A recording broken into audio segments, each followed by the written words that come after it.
के सामने कुआं है, वहाँ अकेले पानी भरने ना जाना चाहिए बिना मेरे आज्ञा से। दूसरा आदमी का साथ वहाँ लेके जाए, अकेले न जाए। पज कहता है कि मायके से ससुरे, ससुरे से मायके, कितना भारी दुख हो दंड हो, क्या भाग के पराय के ना आवे चाहिए। पति के वचन का पालन करना चाहिए, बनाना शान सबके लगा रहा है। पति कहता है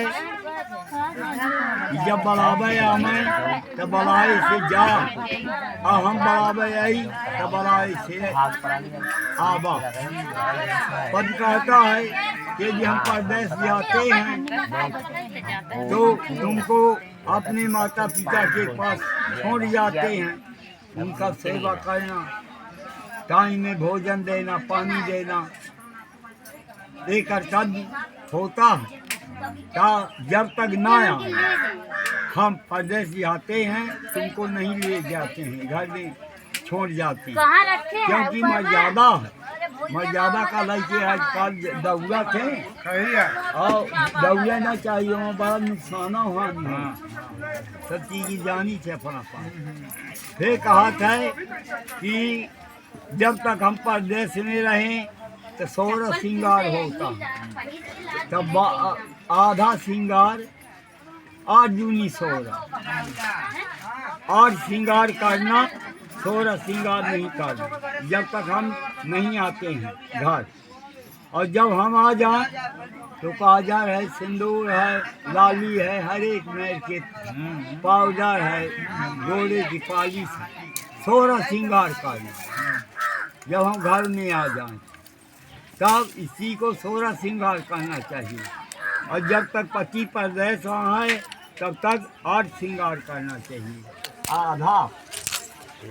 पति कहता है ये तुम दूसरे बेर या चौथे बेर नहीं मानती हो, आजकल के नहीं माना। क्या कहीं जब हम परदेश जाते हैं और तुम भी हमारे साथ जाती हो तो हमारे सुख में आप सुखी रहना और हमारे दुख में आप दुखी रहना, क्योंकि हमका मिली तरकारी खवाओ, न मिली नो नहीं रोटी खा परदेश तब न मिली पैसे यहाँ भेज बुढ़िया बुढ़वन का गृहस्थी रही ना तुम्हारी रही। वह प्रकार के कहते हैं कि पैसा वहाँ जब जाना दोनों प्राणी तो पूरा पैसा को खंड ना करना, घर में देना।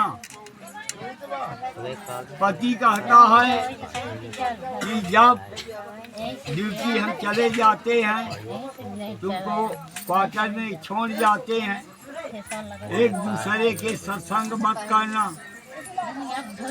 सत्य बोलना, और अपने जब पति आवे तो भोजन बना करके उसको देना, और जब भोजन बना के ड्यूटी भेजना, ये नहा खोल के एक कर्तव्य होता। और जब तक नहीं आवे आप न बंद करो, अपने घर के अंदर रहो, किसी के भागना बैठना आना जाना कोई मतलब नहीं। इसको पति कहता है कि इस प्रकार के तुमको निभाना पड़ेगा, तब हम तुमको अपने गाँव जोड़ ले आएंगे। पति कहता है कि यदि घर में कोई नुकसान हो जाए, लपड़ मार दी है गुस्सा में, तो हमारी याद लाई राजा द्वार का है, तहसील, मजिस्ट्रेटी, थाना, राजा द्वारे सरपंच के लगे मेरा शिकायत लेकर के ना जाना, अंदर रहना, मर्यादा है, मर्यादा को उल्लंघन ना करना। फिर पति कहता है कि यदि किसी प्रकार का कष्ट होता है, ससुराल में कष्ट होता है, तो वहाँ के कष्ट को यहाँ ना बताना और यहाँ के कष्ट को वहाँ ना कहना, क्योंकि बेदार होता है। एक आदमी सुना और 4 आदमी कहीं फलाने को ऐसा कर। इसी कारण से घर में तो जिंदगी बीतना है पति के साथ। भूखे माँ, प्यासे माँ, सुखा माँ, दुखा माँ, सब शामिल होना पड़ेगा। आज 6 माता पिता की परीक्षा छान करी, कन्या वर के पास जाती है तो परा लड़का है, परा लड़की है, तो उनको संभाल करके दोनों आदमी मिलत करके रहेंगे, तभी जा कर के कार्य सिद्ध होगा। 4 जने तुम्हारी दोबारा में आई। पति कहता है जब इसी प्रकार के हमारा 14 चूक आप स्वीकार करोगे तो मैं तुम्हारा 7 चूक स्वीकार करूँगा। 7 दूनी 14।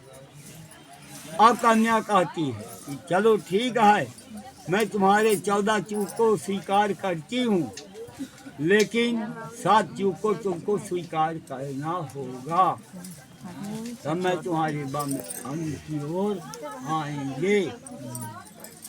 अब कन्या कहती है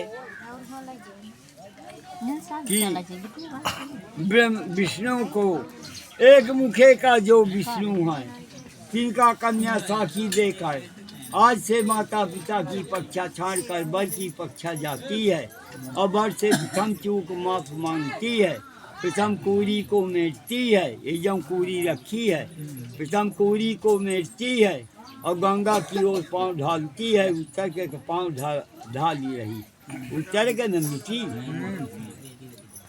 उत्तर की ओर पाँव ढालती है। द्वितीय जो ब्रह्मा जी हैं 5 मुख का, इनका कन्या साखी देकर आज से माता पिता की परीक्षा छाड़कर और वर की परीक्षा जाती है और वर से दूसरा चूक माफ मांगती है और दूसरी कूरी को मेटती है और गंगा की ओर पाँव ढालती है। तृतीय जो 3 नेत्र को धारण करने वाले शिव जी हैं,